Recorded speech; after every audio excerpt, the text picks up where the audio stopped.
Meio-Dia Paraná. Oferecimento Viscardi, sempre ao seu lado. E Unimed Londrina.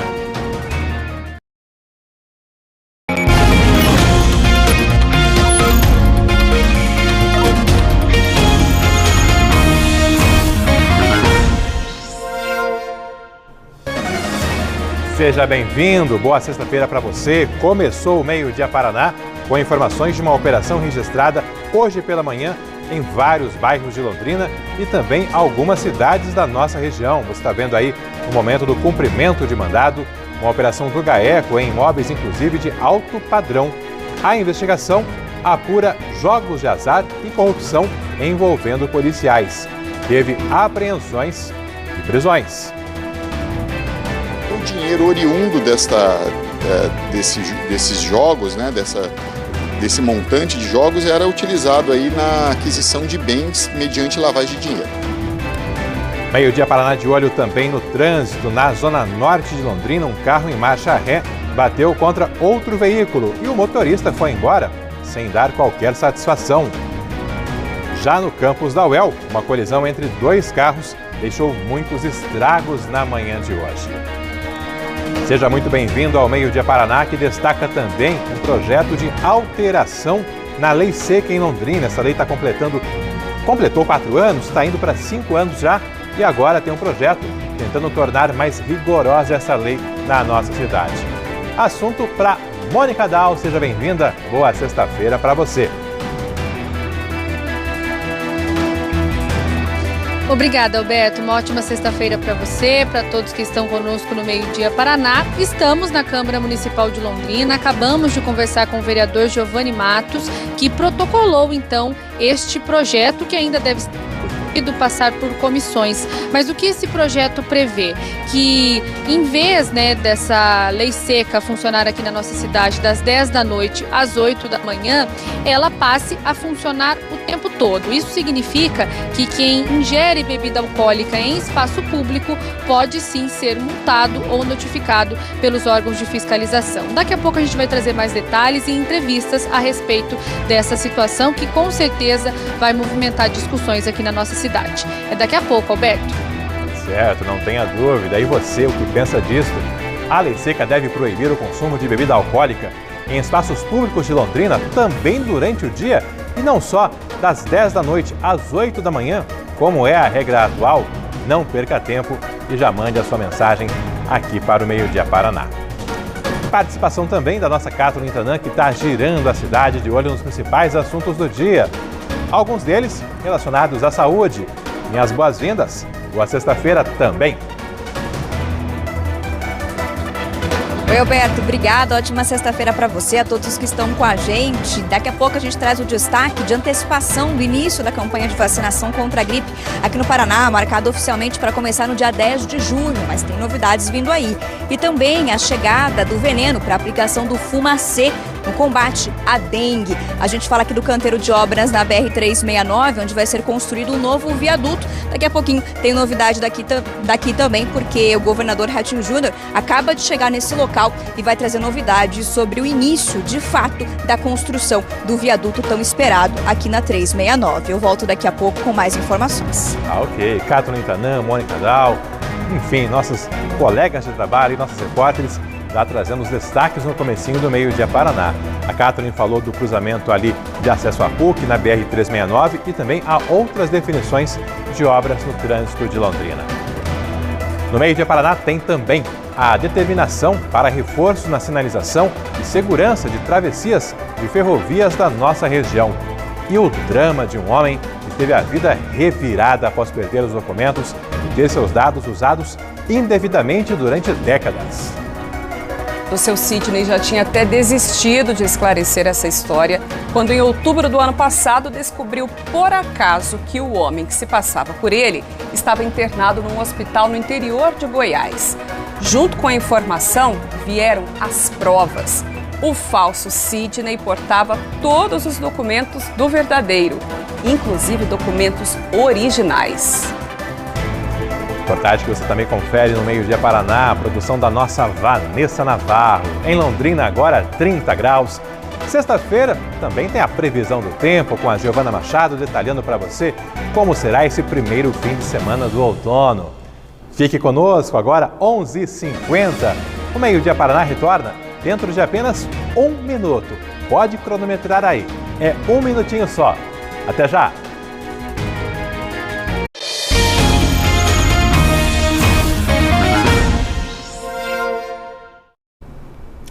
11h52, seja muito bem-vindo ao Meio Dia Paraná, no ar ao vivo para todo o norte do estado.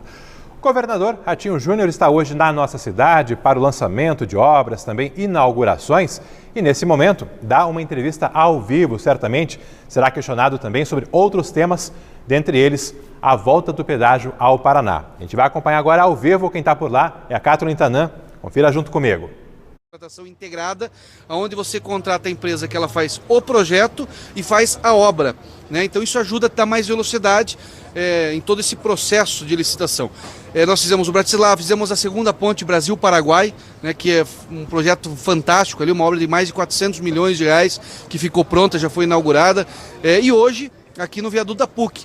Esse era um desejo de muitos anos também da cidade de Londrina, para melhorar o trânsito, né, a chegada aqui na cidade de Londrina, a integração entre Cambé e a cidade de Londrina, e também diminuiu o número de acidentes, ali um cruzamento, né, então semanalmente nós temos problema com acidentes. Além disso, era um desejo também de um trabalho de planejamento aqui da CIL, né, da Associação Comercial e Industrial de Londrina. Hoje nós temos aqui em Londrina, tem toda uma equipe, vamos dizer assim, da sociedade civil organizada que se juntam para planejar a cidade, junto com a prefeitura. O prefeito Marcelo Belenati também sempre nos ajudando na construção desse projeto e hoje se transformando em realidade, né? Hoje nós estamos aqui dando a autorização para o início das obras, né, para que esse viaduto agora possa se transformar numa grande realidade para a cidade de Londrina. Quais serão as etapas, governador, e qual o prazo final para a entrega desse viaduto? Olha, o prazo final, geralmente, de uma obra dessa é entre 24 e 28 meses, né? Aí vai depender da velocidade da empresa e depender também de questão de tempo, né? A obra civil sempre depende muito da questão de chuva, né? Essas intempéries que tem no dia a dia. Mas é uma média que foi feito Bratislava. Bratislava foi até um período até menor, mas a gente acredita que em torno de 24 a 28 meses é para estar pronta essa obra. A entrega dessa obra do SAMU, né, regional. Agora a gente vai ouvir no Meio Dia Paraná, Alberto, pessoal de casa, sobre a entrega da obra do SAMU, que foi feita mais cedo, que fica do ladinho da rodoviária de Londrina. Olha só.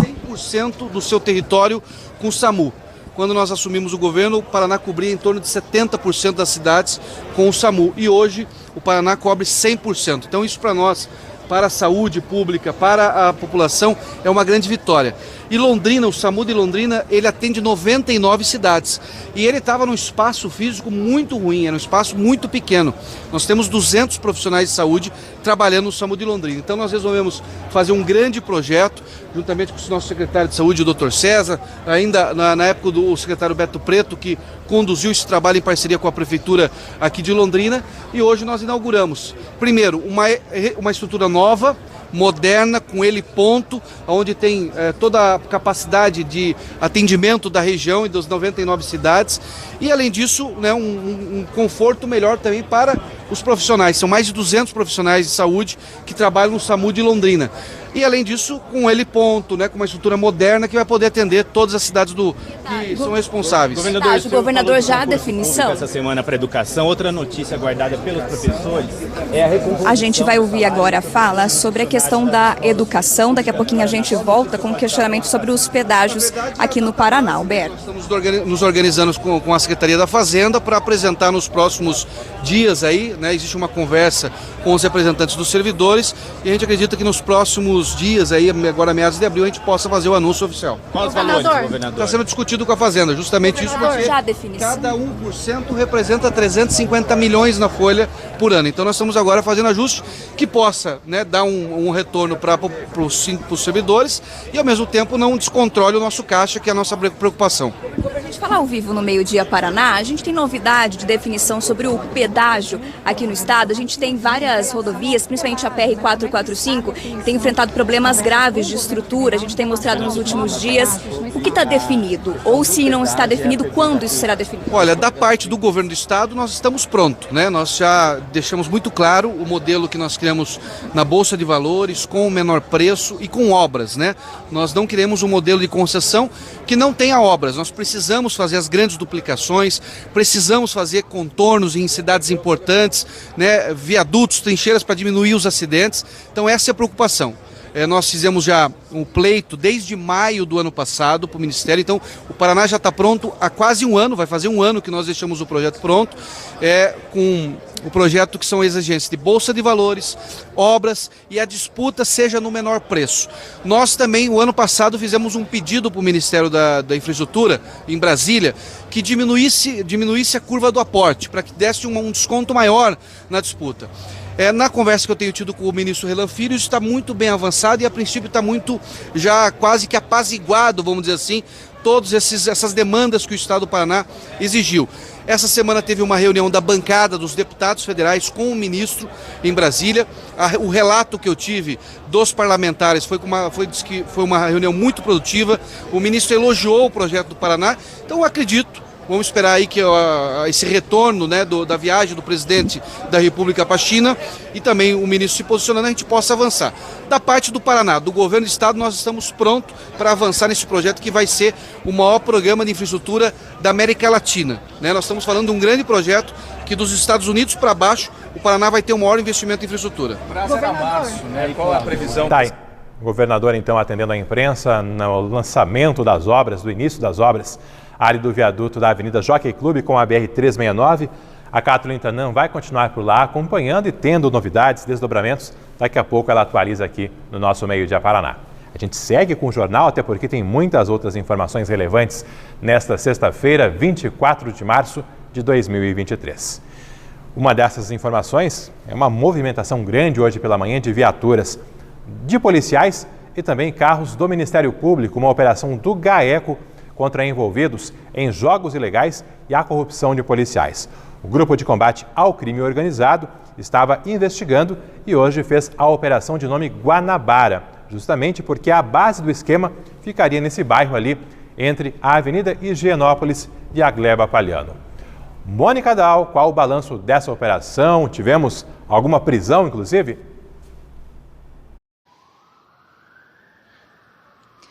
Sim, Alberto, tivemos 4 prisões, 3 homens e uma mulher. Essas pessoas foram encontradas, então, no Jardim Guanabara, mas as equipes do GAECO estiveram em outras cidades. Estiveram aqui em Londrina, mas também em Cambé e também na cidade de Ibiporã. Como você disse, o alvo, né, os alvos, pessoas envolvidas com crimes de exploração de jogos de azar e também corrupção ativa.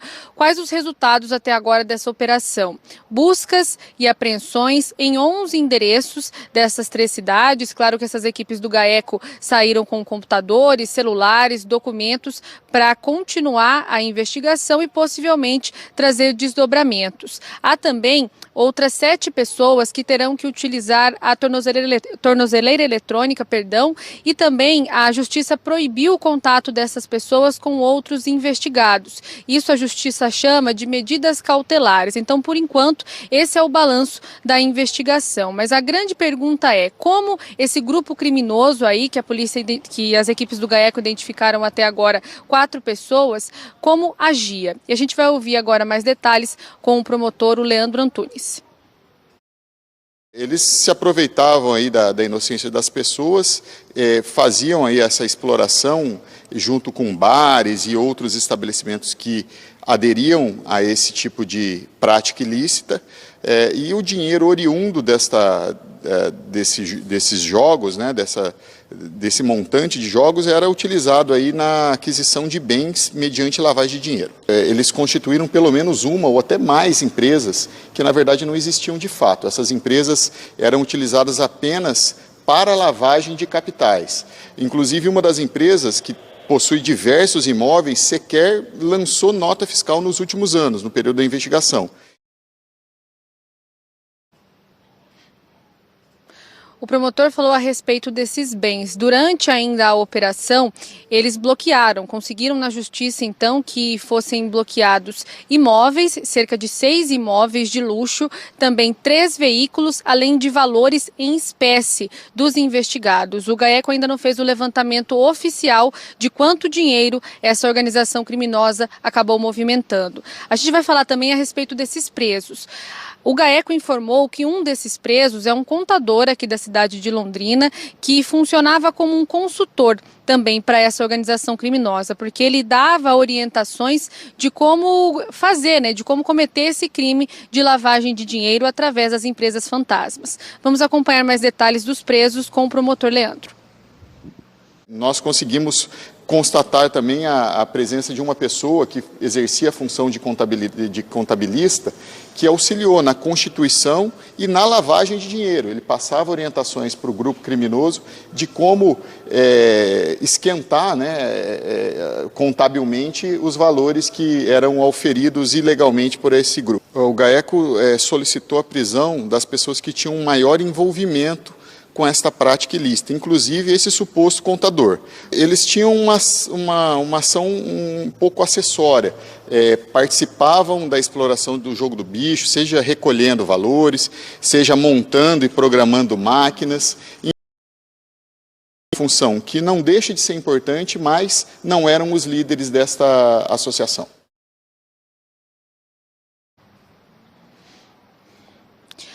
Essa operação é um desdobramento de outro trabalho do GAECO, a Operação Imperium, que aconteceu em 2021. A gente lembra que durante esses trabalhos do GAECO, eles investigavam policiais pelos mesmos crimes de exploração de jogos ilegais. Nós questionamos também o promotor a respeito disso. Ele disse que nessa fase, somente os efetivos, os exploradores dos jogos ilegais foram presos nesta etapa, mas eles não descartam que policiais estavam passando informações para que eles conseguissem então cometer esses crimes. A gente também reforça que há uma relação com outro trabalho recente do GAECO. Nós falamos aqui no Meio Dia Paraná que foi quando houve buscas e apreensões e também uma prisão durante uma operação que combatia crimes de policiais que estavam desviando mercadorias eletrônicas. Todo esse material chegava a R$115 mil. Essas pessoas de hoje, então, esses presos de hoje vão responder pelos crimes de lavagem de dinheiro, corrupção ativa e também contravenção penal, que significa, então, por conta dessa exploração de jogos ilegais. Reforçando esse balanço, 4 pessoas presas hoje, Alberto, e buscas e apreensões em 11 endereços, além de 7 medidas cautelares aplicadas. Com tudo que foi apreendido hoje, documentos, celulares, o GAECO acredita que novos desdobramentos devem acontecer e a gente vai acompanhar. Mônica, o pessoal está perguntando aqui pelo WhatsApp, inclusive em casa certamente. E nomes? O GAECO divulgou o nome, divulgou se tem político envolvido, enfim. Algum nome foi divulgado ou até agora são nomes preservados por parte do próprio GAECO?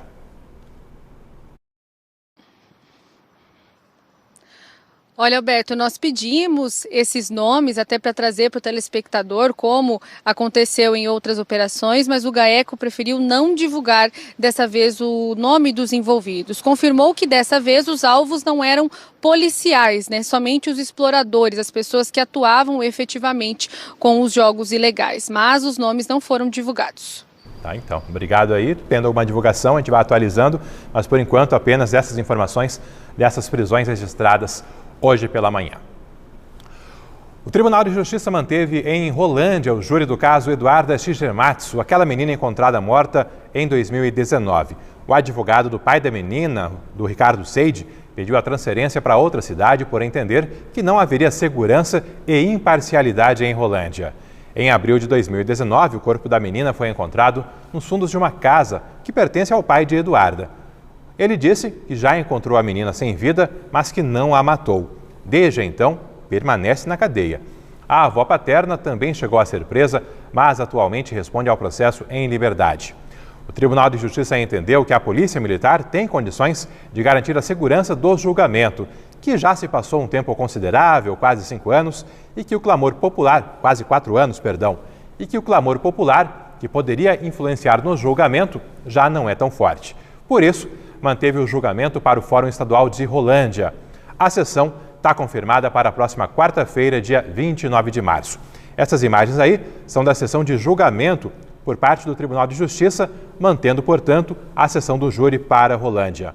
A defesa do pai de Eduarda disse que aguarda a publicação da decisão para decidir se entra com um novo recurso. Já o advogado da mãe da menina apoiou a decisão do Tribunal de Justiça de manter o julgamento em Rolândia. Eu recebo com alívio a decisão proferida pelo Tribunal de Justiça do Estado do Paraná, ocorrida em sessão de julgamento na data de ontem, em que a Corte Paranaense finalmente indeferiu, por unanimidade, o pedido de desaforamento realizado pelo réu Ricardo. A manutenção do local, da data e do horário do júri é a medida correta e justa, que finalmente permitirá, portanto, o julgamento definitivo dos acusados Ricardo e Terezinha.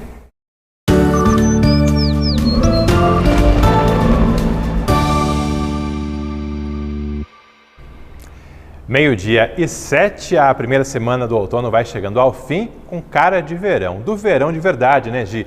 Aquele com sol e temperaturas mais altas. E aí, finalmente teremos esse tempo mais firme se prolongando por mais dias ou tem uma virada chegando por aí? Seja bem-vinda, boa tarde para você. Obrigada, Alberto. Boa tarde para você e para todos que nos acompanham. Como você disse, cara de verão mesmo, viu? Com ele tem instabilidade vindo por aí, viu? Eu trago todos os detalhes ainda hoje aqui no Meio-Dia Paraná. O destaque dessa primeira semana de outono ficou principalmente com o calorão. Deu para matar a saudade do sol, do tempo firme. E essas temperaturas mais altas seguem aqui com a gente no norte do estado, viu? Ontem, inclusive, nós tivemos uma noite mais abafada aqui em Londrina, mas com céu limpo. E eu mostro esse registro feito pelo Johnny, da nossa engenharia, mostrando a lua crescente. Nós aceleramos essa imagem justamente para mostrar o movimento dela. Já hoje cedinho, tivemos o céu encoberto em Ribeirão Claro, onde foi possível ver o amanhecer apenas pelo reflexo das cores no rio. Já aqui em Londrina, tivemos novamente um show de cores bem cedinho. Essa imagem gravada da zona leste da cidade mostra o espetáculo que se formou no céu pouco antes do sol dar as caras por aqui. E como que fica hoje? Nós temos a influência tanto de um cavado no continente como também de ventos marítimos. Essa combinação facilita a possibilidade e o registro de chuva por aqui. Olha só, esse é o panorama do estado hoje. Pode ter tempestades na região leste do estado. Aqui na região norte, pode ter chuva, essa possibilidade é pequena, mas ela existe. Eu tenho aqui o exemplo de duas cidades, 1º de Maio e Quatiguá. O registro principalmente fica por conta do calorão. 35 graus pode ser registrado nessa sexta-feira lá em 1º de maio. Já as mínimas ficaram aí em torno dos 22, 18 graus, tanto no norte como no norte pioneiro. Há também essa possibilidade de chuva, que é pequena. Se ela chegar por aqui, será de maneira isolada, lá no final da tarde. Dá para aproveitar bem essa sexta-feira. Vamos aproveitar para passear pelo nosso estado? Também quem estiver em Porto Rico, no noroeste, pode curtir bastante essa paisagem. Por lá agora, céu limpo, poucas nuvens no céu, mas também pode chover de maneira isolada no período da tarde desta sexta-feira, máxima de 31 graus por lá hoje. Em Londrina, à tarde, os termômetros podem chegar até os 33 graus. E aí a combinação, tanto da umidade, né, como desse calorão aí, pode causar as pancadas de chuva isoladas, prometendo uma noite abafada mais uma vez aqui em Londrina. Já na região, teremos máximas aí todas acima dos 30 graus, faz 33 tanto em Londrina como em Arapongas e também em Açaí.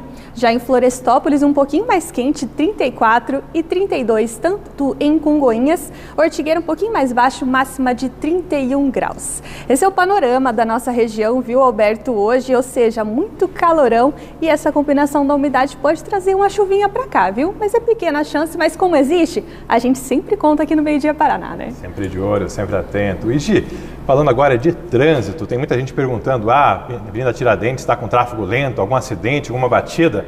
Olha só, tem um ponto de lentidão ali Trânsito intenso e nessa faixa em vermelho, nos dois sentidos ali da Avenida Tiradentes, tem muita lentidão justamente no cruzamento da PUC. O motivo, pessoal, é justamente a concentração ali de políticos, de lideranças regionais participando dessa cerimônia com o governador Ratinho Júnior. Tem muitos carros por lá, lançamento de uma obra que é para desafogar o trânsito, mas contraditoriamente a concentração do pessoal por ali está deixando o trânsito muito lento nesse momento. Quem puder evitar esse ponto da 369, fica a dica, até porque vai pegar congestionamento nesse horário de almoço. Informação aqui ao vivo do Waze, trânsito bem lento ali devido à presença de equipes do governo do estado, de lideranças e a própria polícia que está ali desviando o tráfego, tentando organizar o tráfego, mas não tem como fugir da lentidão. Tá certo, Alberto. Ainda hoje eu volto, então, trazendo outras informações do tempo e o pessoal vai acostumando aí, né? Sempre a gente traz essas informações do trânsito, ajuda quem está saindo de casa, às vezes vai buscar o filho, já dá para desviar. É prestação de serviço sempre aqui no nosso Meio Dia Paraná. Até daqui a pouco, Gi. Até mais. Ainda no trânsito, fala agora de acidentes. Um carro bateu contra outro na zona norte de Londrina e o motorista foi embora sem deixar o contato. Essa colisão foi registrada por uma câmera de segurança. Já já, a Mônica fala desse acidente. Antes, tem outra batida com muitos estragos na Universidade Estadual de Londrina. Daniel, nosso colega aqui de RPC, estava por lá, garantiu as imagens e agora a Mônica traz as informações.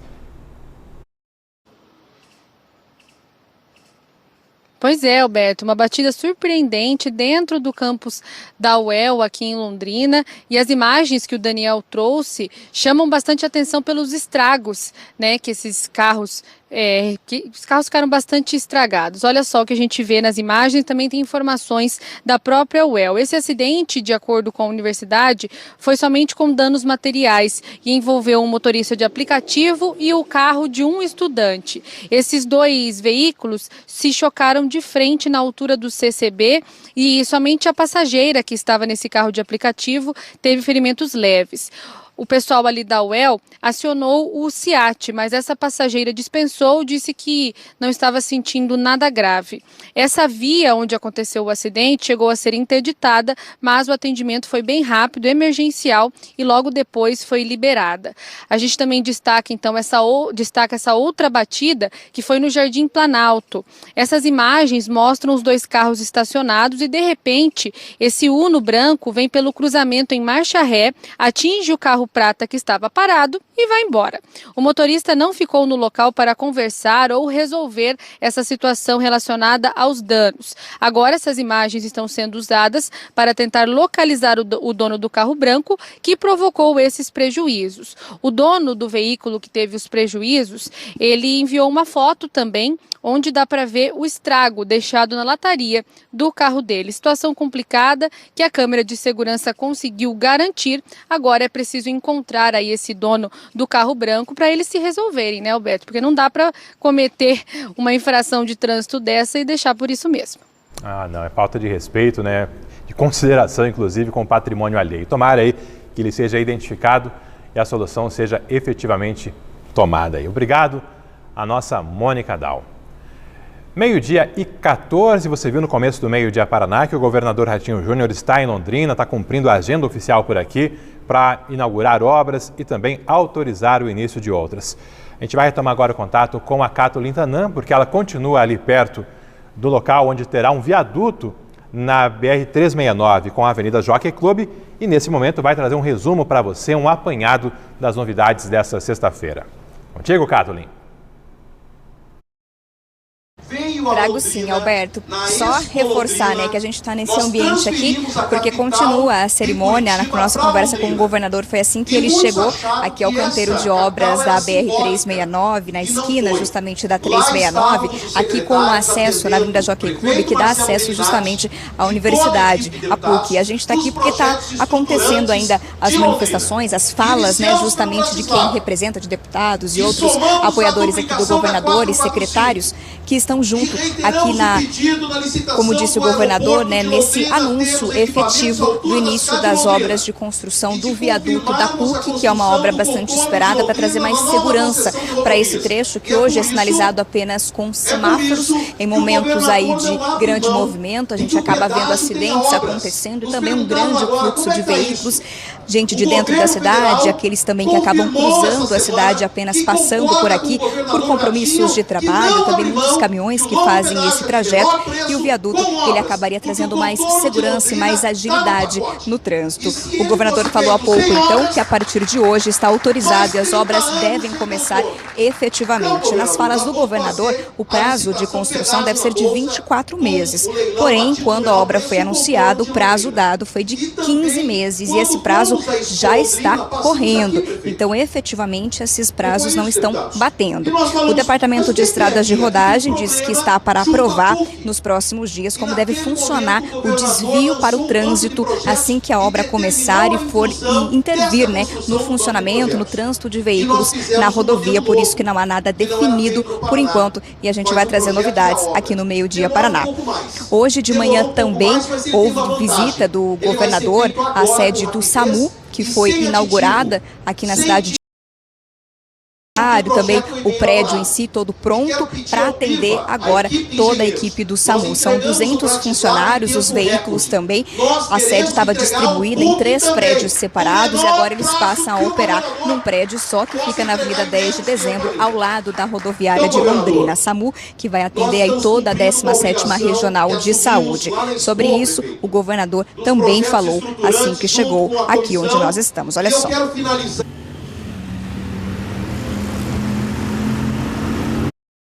Nós estamos fazendo a duplicação da 445 em 2 etapas. Foi assim que nós acordamos com toda a sociedade, até por questão de recurso. É uma obra ali que passa de 200 milhões de reais, uma obra grande. Então nós estamos fazendo esse primeiro trecho, aliás, já concluímos até Irerê.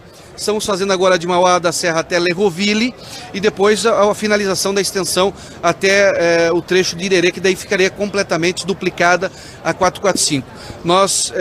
Os nossos técnicos do DR fizeram um apontamento que no segundo lote é possível fazer essa reestruturação. Se a gente fizesse agora, ia parar a obra inteira para ter que refazer o projeto de um pedido para atender a comunidade.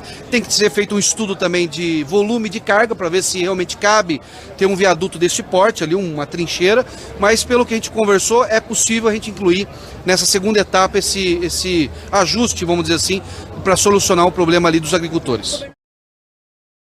Ele que está com um sorriso no rosto, recebendo... Só então fazendo uma correção, essa entrevista que a gente acabou de ouvir, na verdade, o governador está falando de uma obra ali na entrada de Lerroville. Nós mostramos aqui no Meio Dia Paraná um protesto que aconteceu no ano passado de moradores do distrito de Lerroville. Eles pedem a construção, portanto, de um viaduto para facilitar o acesso ao distrito, por mais segurança, pelo fluxo melhor de veículos. Então essa é a fala do governador diante desse pedido dos moradores de Lerroville, que foi mostrado aqui há alguns meses. Sobre a sede do SAMU, então, o governador reforçou em entrevista a importância dessa sede para atender os municípios não só de Londrina, mas também da nossa região.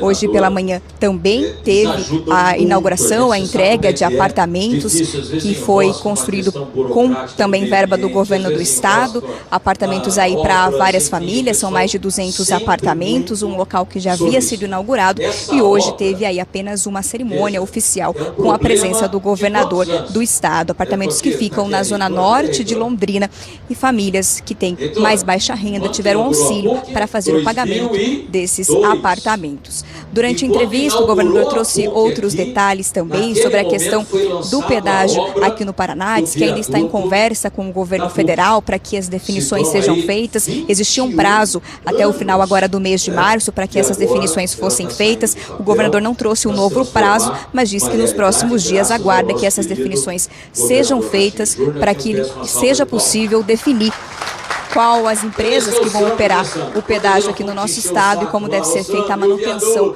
das estradas, já que a gente vem mostrando tantos problemas como na PR-445. Alberto, daqui a pouquinho a gente volta com mais informações aqui no Meio Dia Paraná.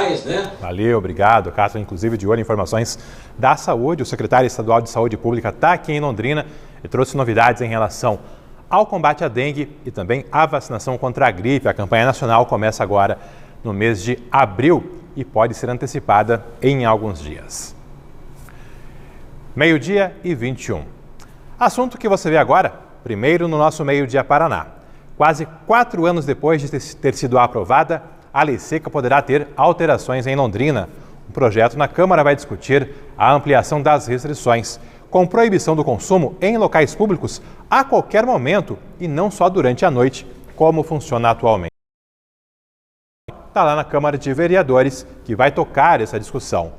Qual a razão desse projeto, Mônica?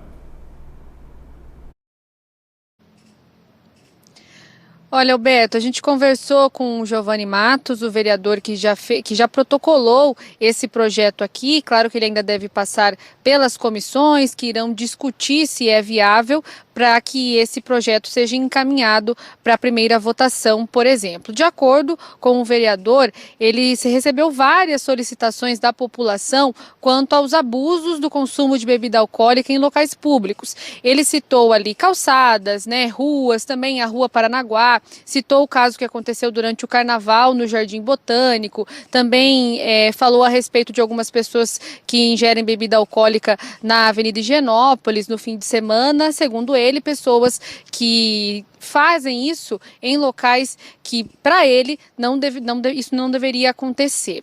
Olha só, a gente tem algumas telas aí para a gente explicar melhor essa situação. A regra atual proíbe o consumo de bebidas alcoólicas das 10 da noite às 8 da manhã em locais públicos. Essa lei foi aprovada em 2018 para tentar conter alguns pontos em que havia grande concentração de pessoas bebendo em ruas e calçadas, provocando transtornos para a vizinhança. Agora, o novo projeto propõe proibição de 24 horas para consumo de bebidas alcoólicas em locais públicos. A exceção será os bares, quiosques, lanchonetes, restaurantes e feiras livres, nos limites determinados pelo poder público em sua autorização e desde que a bebida seja proveniente do respectivo estabelecimento. Atualmente, quem é flagrado pode ser multado em R$ 500. Só no ano passado, a Guarda Municipal aplicou 111 multas de lei seca aqui em Londrina. Vamos acompanhar então as razões com mais detalhes na entrevista do vereador Giovani Matos.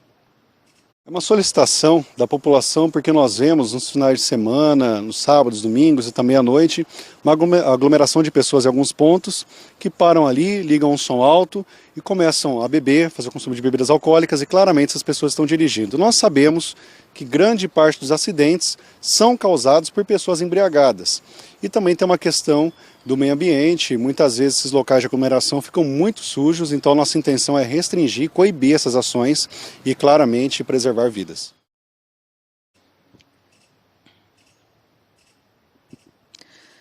Bom, a gente também procurou o outro lado. Nossa editora Daniele Souza conversou então com o Fábio Aguaio, que é presidente da Abrabar Paraná. Ele representa essa categoria dos bares e restaurantes e também falou a respeito do que pensa sobre esse projeto.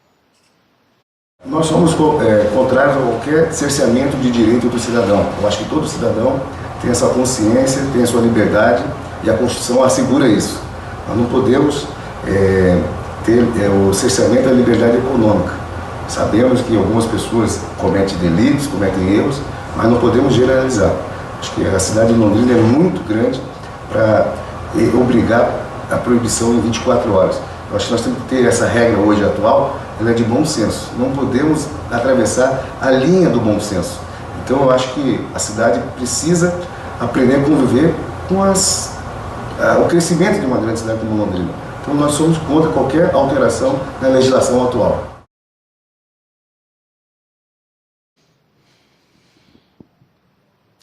Lembrando que ainda não há uma data para a votação desse projeto. Ele ainda foi protocolado aqui na Câmara, deve passar por comissões específicas. O vereador disse que também está fazendo negociações, conversando com outros parlamentares para saber a opinião deles, para aí sim esse projeto Pensamos também que um projeto como esse envolve uma fiscalização maior da Guarda Municipal, da Companhia Municipal de Trânsito, até mesmo da Polícia Militar. Então essa discussão vai ser bastante ampla. Por enquanto, permanece a regra de 2018, a proibição do consumo de bebida alcoólica em locais públicos das 10 da noite às 8 da manhã. Quando a gente tiver atualizações, né, Alberto, a respeito dessa situação, vamos trazer aqui no Meio Dia Paraná. Por enquanto, vale a regra de 2018.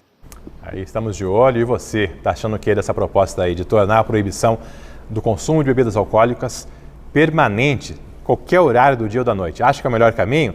Mande a sua mensagem para o Meio Dia Paraná, daqui a pouco eu trago as participações. 12h26, hora de um rápido intervalo e na sequência você vai ver o drama de um homem que perdeu os documentos há décadas e agora sofre para colocar a vida em ordem. A determinação da Agência Nacional de Transportes para melhorar a segurança em travessias de ferrovias da nossa região. E ainda nessa edição tem novidades na vacinação contra a gripe. Recado agora para quem está à procura de emprego, a Fundação de Asseio e Conservação está com inscrições abertas para cursos de serventes de limpeza e porteiros. Uma das novas turmas em Londrina tem aulas já a partir deste sábado, com várias disciplinas para quem pretende disputar estas vagas no mercado de trabalho. Está interessado? Lá no G1 você confere como se inscrever, como participar. Em Londrina, 30 graus nesse momento.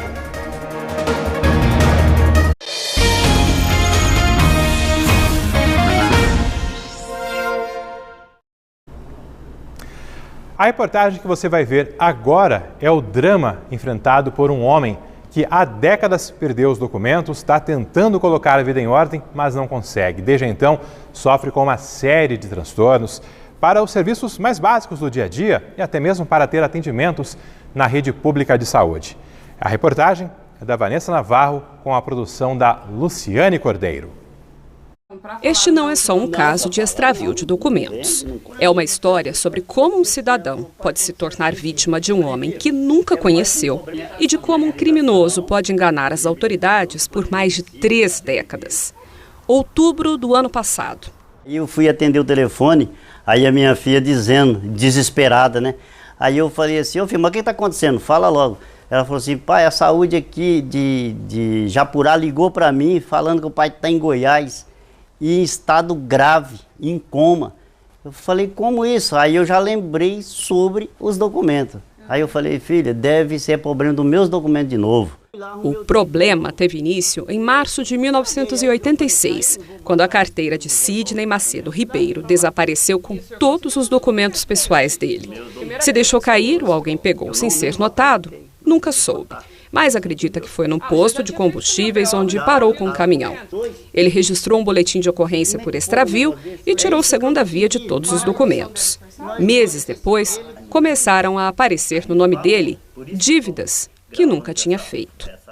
Aí começou um problema aqui, um problema ali. Só que com essa cópia do boletim, eu chegava com ele e falava, tá aqui, ó.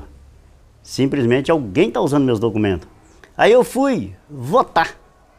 Numa eleição, na hora que eu cheguei para votar, que eu dei o título de eleitor, a moça puxou lá e falou, ó Cid, mas você já votou? Eu falei, eu já votei? Aonde? Aí ela já puxou lá, já chamou o pessoal ali, o pessoal do cartório eleitoral, já chegou ali, o juiz e tal. Aí eu falei, não, eu tenho a queixa que eu roubaram meus documentos, então deve ser isso. Trairão Mato Grosso. Eu falei, eu nem sei onde é que fica Trairão Mato Grosso. Um juiz eleitoral foi comunicado do fato, que ficou por isso mesmo. Em outro episódio, Sidney quase foi parar na cadeia. Já tinha uma precatória me procurando. Alguém tinha feito uma dívida? Fez uma dívida no meu nome, me procurando. E aí já tinha uma precatória até de prisão. De caminhoneiro a vendedor ambulante, Sidney conta que sempre trabalhou muito e de forma honesta para sustentar a família. Mas as falcatruas à distância do ladrão de documentos impediram que ele prosperasse mais. Ficou com um nome sujo, sem crédito na praça. Eu tinha um mercadinho, tinha lá em Cianorte. Quantas vezes fui tentar para fazer um empréstimo, que não faz, era só chegar e já batia na trave. Não, o senhor tem uma conta no banco lá não sei aonde. Eu nunca tive, nem entrei nesse banco, como é que eu tenho conta lá? Aonde isso? Mostra para mim. Depois de tantos anos sofrendo, o seu Sidney já tinha até desistido de esclarecer essa história, quando em outubro do ano passado descobriu por acaso que o homem que se passava por ele estava internado num hospital no interior de Goiás. Junto com a informação, vieram as provas. O falso Sidney portava todos os documentos do verdadeiro, inclusive documentos originais. Foram enviadas por um hospital da cidade de Uruaçu, que buscava familiares do paciente internado na UTI. Eu não sei nem onde é que fica essa cidade. Aí eu ainda falei assim, se eu tivesse, na hora que eu recebi, se eu tivesse condições, nessa hora eu já tinha montado no ônibus aqui, chegado lá e falava, vou internado. Chegou aqui, como é que eu estou internado aqui? Procurado pela nossa produção, o Hospital Estadual Centro-Norte Goiano informou que assim que soube do furto dos documentos, acionou a Polícia Civil. Nós conversamos com o delegado de Uruaçu, que contou que foi até o hospital, mas não conseguiu interrogar o paciente, que havia sofrido um AVC e teve a fala comprometida. A perícia foi chamada para fazer a identificação do homem por meio das digitais. E o que aconteceu a partir daí surpreendeu até a polícia. Na conclusão da papiloscopia, a gente identificou outros 3 nomes que ele utilizava e que esses documentos também eram falsos. Ou seja, a gente não tem a identificação formal do indivíduo. Após uma melhora no quadro de saúde, o homem teve alta e foi encaminhado a um abrigo no município de São Miguel do Passa Quatro. O delegado explicou por que o homem não foi preso em flagrante. Ele foi internado e, durante o procedimento, se viu que ele estava com esses documentos, né, guardados no bolso.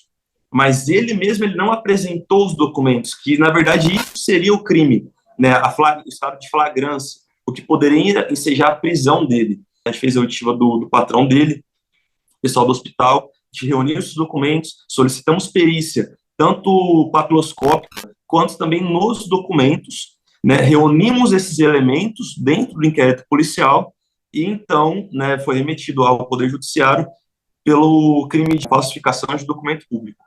Sidney espera que o falsário seja punido e ainda convive com uma dúvida. Eu não entendo como é que tantos anos essa pessoa usando o meu nome e eu usando o nome, né, e nunca deu nada, nenhum sistema desse não pegou. A Polícia Civil do Paraná disse que nunca investigou o caso porque ele foi registrado inicialmente como extravio de documentos, o que não é crime. E que em caso de crimes ocorridos em outro estado, compete à polícia de lá investigar os delitos. Uma das nossas falhas hoje, né, principalmente de documentos de identificação, é que nós não temos um sistema nacional, um sistema integrado. Todas as nossas identificações no Brasil hoje funcionam de forma estadual. Então, o que a gente vê, principalmente nesses crimes de falsificação de documento público, é que o indivíduo ele pratica um crime no estado e logo já se desloca para outro, exatamente para dificultar o processo ali seja de descoberta. Sidney agora tem esperança de reaver os documentos, mas sabe que nem tudo que perdeu voltará com eles. Você acabou com a minha vida, destruiu minha vida, acabou com tudo. Coisa maluca, né? Uma mera perda de documentos aí acarretar todo esse transtorno aí, toda essa reviravolta na vida desse senhor. Torcer para que agora, efetivamente, as coisas entrem nos eixos aí e ele consiga tocar a sua história aí com menos sofrimento. Agora, uma atualização e com boa notícia para o dono de um carro que teve o veículo atingido por outro na Zona Norte. Essas imagens que você está revendo agora. O Meio Dia Paraná mostrou no começo dessa edição e o responsável pelo carro branco mandou mensagem para a gente dizendo que estava tentando localizar o dono do carro prata, que estava resolvendo a questão, enfim, toda essa dificuldade ali. Mas que o dono do carro prata não estava atendendo o telefone, não respondia às mensagens e que agora a situação será regularizada. A Mônica Dal fez contato com o dono do carro prata e colocou ali os dois em contato, né, para resolver a situação. Os dois já estão felizes, estão se entendendo e a situação está sendo resolvida, tá? Então, esse bom desfecho, Meio Dia Paraná atualizando para você. Ali o contratempo inicial, agora o problema sendo resolvido após as imagens serem exibidas e o responsável pelo carro branco estar entrando em contato com o dono do carro prata. Tá? Então, essa boa atualização para você. A Agência Nacional de Transportes Terrestres determinou melhorias em cruzamentos de ferrovias que cortam várias cidades da nossa região. A medida está sendo tomada após um grave acidente em Jandaia do Sul, acidente com mortos. Mas o risco não se limita a Jandaia do Sul. É uma situação que preocupa inclusive Kathleen, bem aqui, mais perto de Londrina. O que prevê a determinação da ANTT? Olha só, Alberto, essa determinação traz aí pedidos de melhorias, por exemplo, em iluminação, em sinalizações, principalmente para que a sinalização seja reforçada. Aqui na nossa região, Apucarana é um dos destaques, com a maior quantidade de linhas férreas cruzando, por exemplo, a região urbana, onde muitas pessoas passam, muitos veículos passam, por isso a necessidade de toda essa segurança. Esse documento está tratando de 6 cidades aqui do norte do Paraná. É resultado de uma fiscalização feita entre os dias 13 e 17 de fevereiro, um relatório que foi obtido pelo nosso G1 Paraná. Aqui mais perto da gente, as linhas férreas verificadas são das cidades de Cambé, Arapongas, Apucarana e também a gente cita Jandaia do Sul porque teve aquele acidente, como você bem comentou, trágico, em que o trem acabou atingindo um ônibus escolar quando ele cruzava a linha férrea, um ônibus que carregava crianças, adolescentes e também funcionários da Associação de Pais e Amigos Excepcionais ali, a APAI. Esse relatório ele trouxe dados importantes como a questão dos acidentes de trem com os trens, né? Olha só, por exemplo, no ano de 2019, a gente tem por meio desse relatório a informação de que nessas 6 cidades aqui do norte do estado aconteceram 9 atropelamentos e 26 abauroamentos, que é quando o trem atinge um veículo, que foi o que aconteceu em Jandaia do Sul. Se a gente for andando aí nos anos, a gente vê que em 2020 há uma leve queda, em 2021 essa queda continua, em 2022 volta aí a quantidade de 9 atropelamentos e um aumento também na quantidade de acidentes entre o trem e outros veículos. Em 2023, até agora, a gente teve 1 atropelamento e 3 abauroamentos. É importante frisar que esses dados são anteriores ao acidente que aconteceu em Jandaia do Sul, porque a fiscalização foi feita antes do acidente em Jandaia do Sul. A próxima tela que a gente preparou para vocês é com relação exclusiva a esses acidentes que envolvem o trem e os veículos, quando os veículos são atingidos. No ano de 2019, aconteceram 7 acidentes graves dessa maneira, com 4 feridos e ninguém morreu, felizmente. Em 2020, 3 acidentes graves assim, com 2 feridos e 1 morte. Em 2021, 5 acidentes graves, com 5 feridos, e 1 morto. Em 2022, 9 graves, 8 pessoas feridas, felizmente ninguém morreu. Em 2023, 1 acidente desse grave até agora, 100 feridos e 100 mortos. Eu repito, esses dados são anteriores ao acidente de Jandaia do Sul. Esse relatório também trouxe algumas medidas que os municípios precisam tomar diante dessa situação que tem sido enfrentada de insegurança. A gente destacou um trecho da reportagem do G1 Paraná, que inclusive condensou bem essas informações bastante importantes. Olha só, a cidade de Cambé, por exemplo, é preciso que seja feita a capina, reposicionamento de placa de sinalização, melhoria de iluminação noturna, repintura de sinalização rodoviária horizontal, avaliar, na verdade, a implantação de um dispositivo de controle de velocidade, se isso não pode ajudar. Em Apucarana, é preciso que seja feita a repintura da sinalização horizontal, que é preciso avaliar a implantação também de um dispositivo de controle de velocidade, tem que melhorar a iluminação à noite e também tem que fazer capina. Em Jandaia do Sul, onde aconteceu o acidente, segue na mesma linha. Capina, iluminação noturna tem que melhorar, poda de árvores também é necessária, assim como repintura de sinalização, regularização do pavimento asfáltico e ainda, por último, avaliar essa implantação de um dispositivo de controle de velocidade.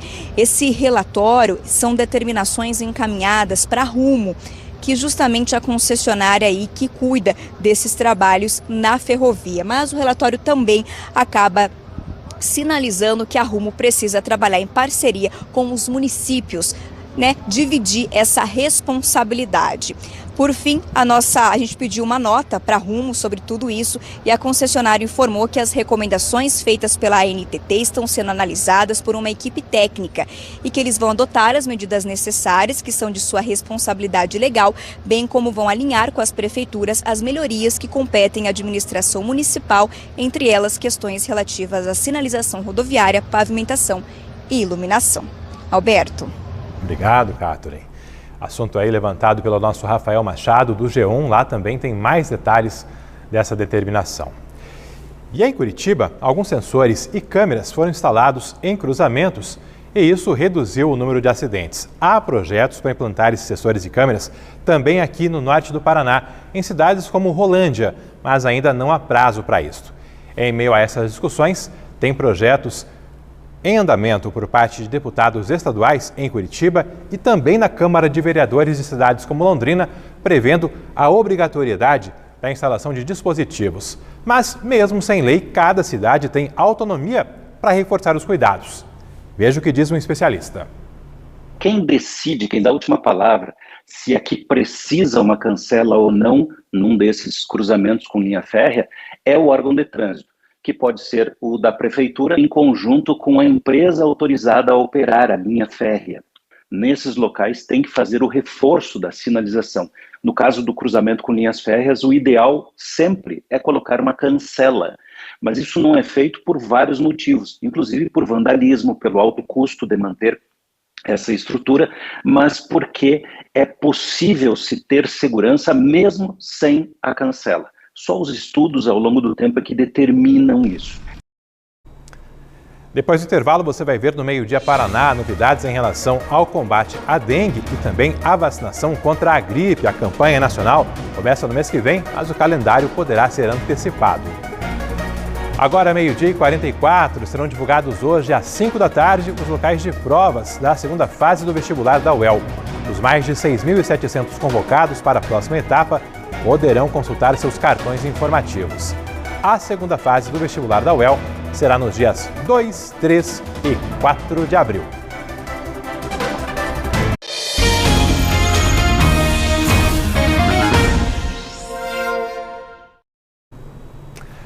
Londrina voltará a ter veneno para combater a dengue para aplicar o Fumacê. A garantia veio do secretário estadual de saúde, que hoje está aqui na nossa região. Catherine Tanan, há tempos não temos o Fumacê aqui em Londrina e cidades vizinhas. O que está definido? Pois é, Alberto. Inclusive, em entrevista essa semana com o secretário de Saúde, Felipe Machado, ele havia informado que estava aguardando a chegada desse veneno, para aplicação do Fumacê, porque a gente não tinha. O secretário disse em entrevista ao secretário de Saúde do Estado que recebeu um pouco do Ministério da Saúde, do governo federal, e que esse pouco ele vai dar prioridade para aquelas cidades que estão, infelizmente, com uma quantidade muito grande de casos de dengue, ou para aquelas regionais que estão com uma quantidade muito grande, que é o caso da nossa, a 17ª Regional de Saúde. Olha só a entrevista.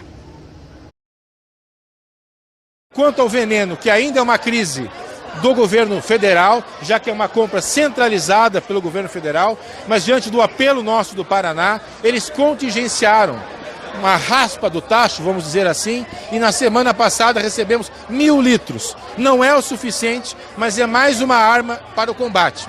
Esse veneno para o Fumacê deve vir uma quantidade para Londrina? Sim, nós nesse contingente pequeno que eu falei para você, aproximadamente 1.000 litros, nós vamos priorizar as regiões do estado onde nós estamos no mapa epidemiológico com maior incidência das arboviroses, dengue ou chikungunya. Falei com o secretário Felipe Machado, ele disse que é importante também que o estado envie veículos para essa aplicação e assim que veneno e veículos chegarem, a cidade começará a aplicação do Fumacê. Já é feita a aplicação de veneno com bomba costal, mas também temos pouco veneno para isso.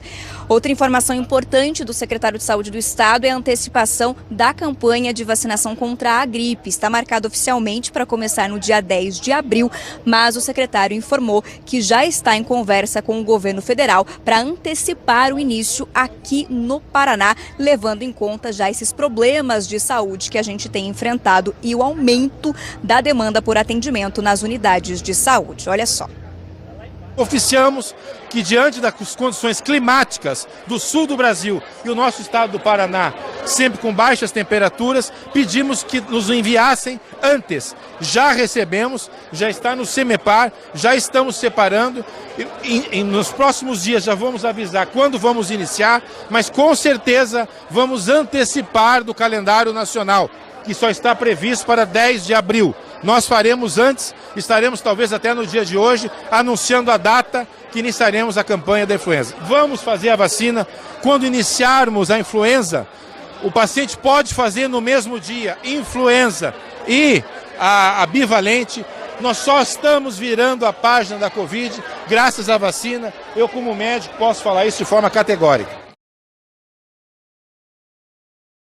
A bivalente que ele cita é justamente a vacina contra a Covid-19, então reforçando que é possível tomar gripe e Covid no mesmo dia, no caso das vacinas. O secretário também citou o caso da inauguração da maternidade do HU. Nós citamos esse assunto aqui no Meio Dia Paraná durante esta semana. A Vivian Feijó, que é superintendente do Hospital Universitário de Londrina, disse que estaria encaminhando ao governo do estado um documento, um projeto para a inauguração da maternidade, tudo que eles precisam de móveis, de equipamentos e de pessoal. O secretário de Saúde, César Neves, diz que já recebeu e eles estão avaliando esse documento. Não deu mais detalhes sobre valores, se isso será possível. Disse apenas que o governo do estado está avaliando o projeto enviado pelo HU.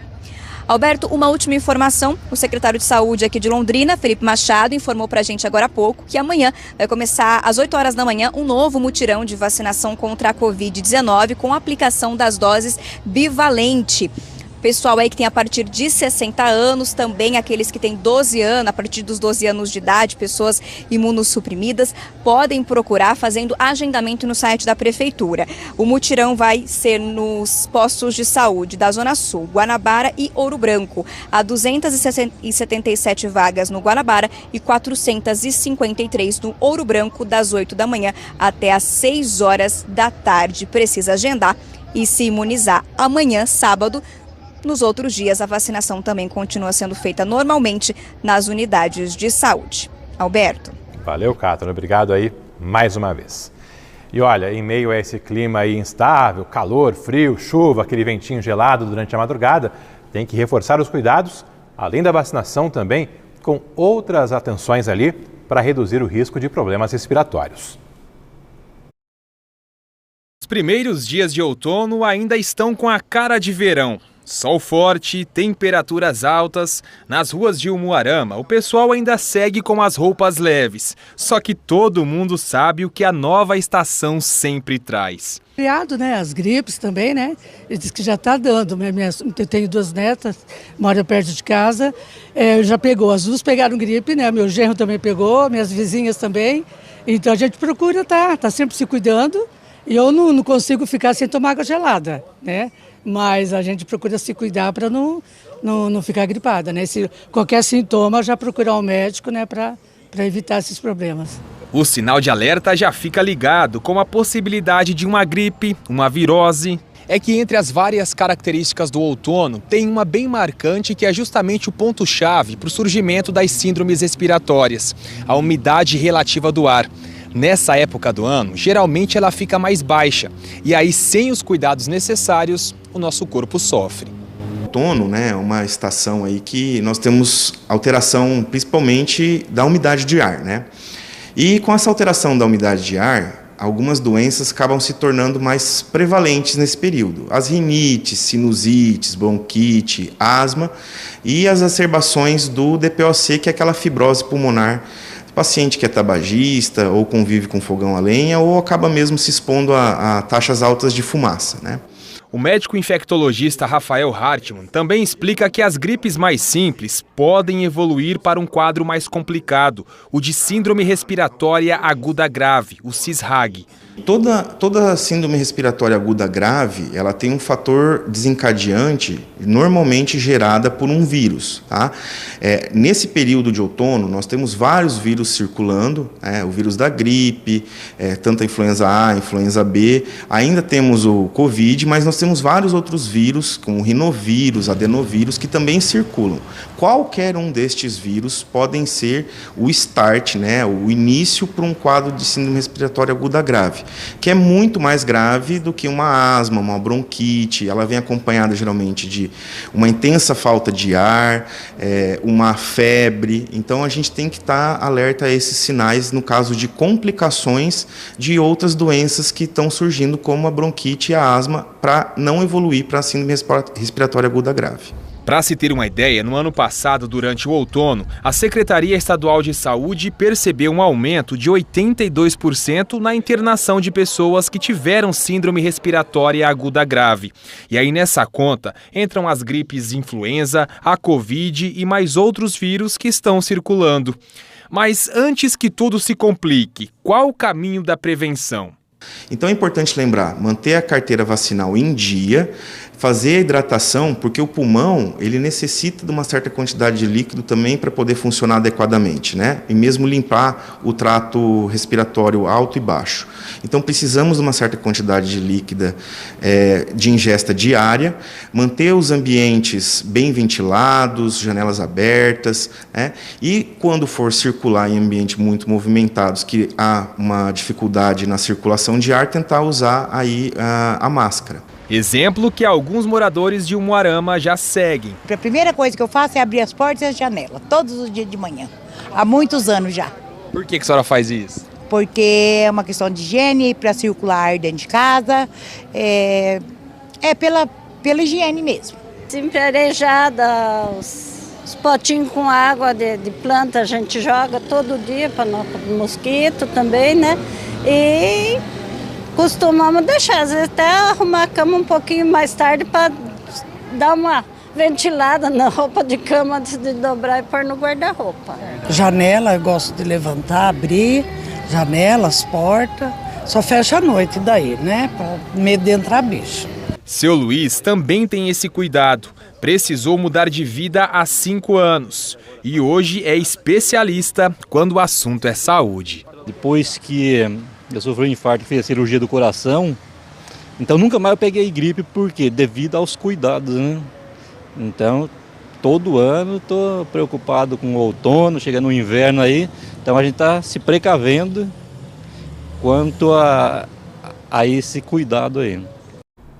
Dados importantes, até porque as UPAs, unidades de pronto atendimento, estão bem cheias aí devido a problemas respiratórios e também a dengue. Falar agora de segurança pública, o sistema de vigilância ali da Praça do Jardim Alvorada, aqui pertinho da sede da RPC, está recebendo um reforço. E quem foi para lá conferir é a Mônica Dal. Mostra aí.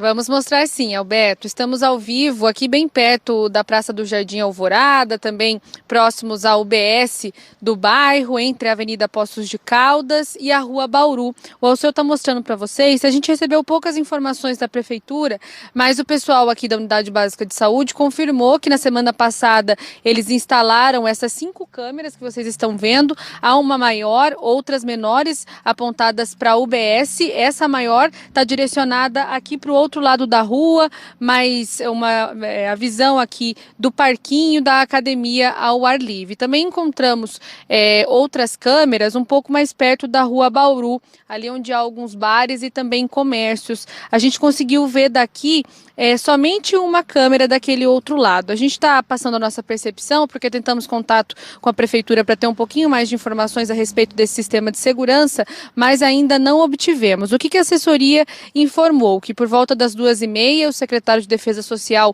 vai estar lá na sede da Guarda Municipal, ali perto do Lago Igapó, para falar um pouco mais a respeito desse sistema de segurança. Isso porque as imagens daqui serão direcionadas lá para a central da Guarda Municipal. Então, eles pretendem monitorar de lá, e se qualquer ocorrência acontecer por aqui, aí eles mandam uma equipe, por exemplo. A gente até questionou se aqui eles iam colocar também aquele tótem, como existe na praça ali da Avenida Tiradentes, mas também não tivemos tivemos nenhum retorno. Nós estivemos aqui nessa região ontem, né, Alberto, mostrando outra situação do Mato Alto. Agora vocês estão vendo que estamos em outro ponto, que o mato também está alto. A gente vem um pouquinho mais para cá, onde está baixo, mas a gente aguarda também que a prefeitura consiga resolver essa situação. Segundo a CMTU, na semana que vem, eles vão cortar esse mato aqui que está bem feio. Tomara que o corte seja efetivamente feito nessa praça aí, que tem o posto de saúde do Alvorada e também a Feira Livre, a Feira da Lua, nas noites de sexta-feira. Obrigado aí a Mônica Dal. Aqui no estúdio, já está de volta a Giovana Machado. Chegou a vez de falar do tempo no fim de semana, o primeiro fim de semana de outono, Gi. Alberto, vamos deixar bem claro o que vai acontecer. Tem surpresas aí reservadas, viu, que o tempo reservou pra gente nesse fim de semana. Isso aqui para a nossa região norte do estado. Amanhã as condições do tempo mudam em relação a hoje. E o tempo fica mais firme, principalmente aqui na nossa região norte do estado, também no norte pioneiro e na região oeste. É uma influência de um ar mais seco que bloqueia a formação de nuvens carregadas por aqui. Pode chover de maneira isolada na região de Curitiba e também no litoral.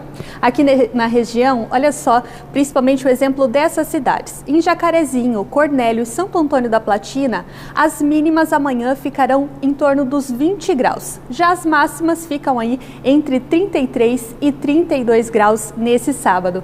Em Apucarana, um pouquinho mais baixo, mínima de 19 graus e máxima de até 32. Como a gente pode ver, no sábado não tem previsão de chuva por aqui.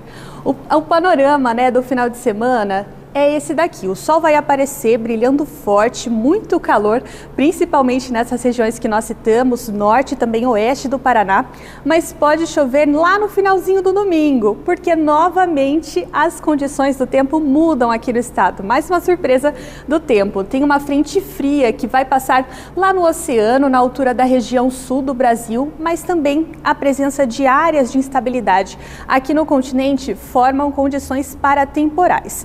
A chuva mais volumosa vai ficar na metade sul do Paraná.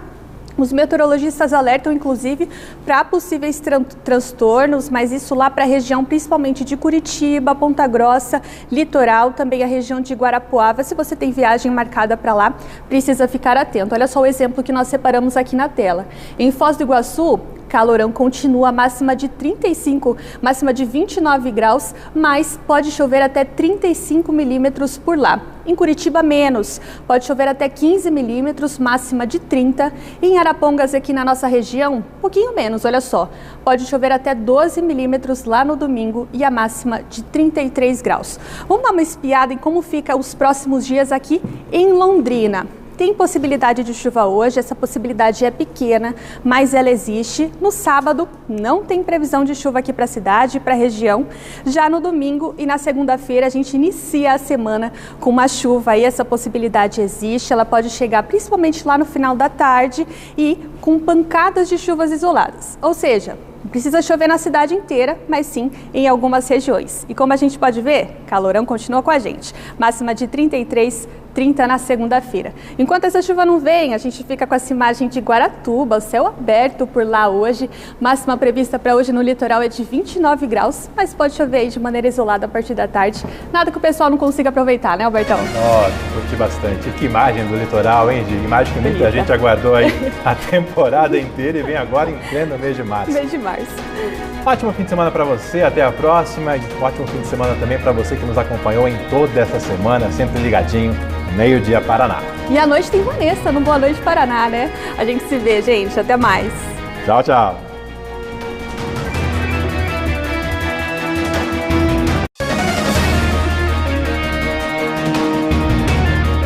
Meio-dia Paraná. Oferecimento Viscardi, sempre ao seu lado. E Unimed Londrina.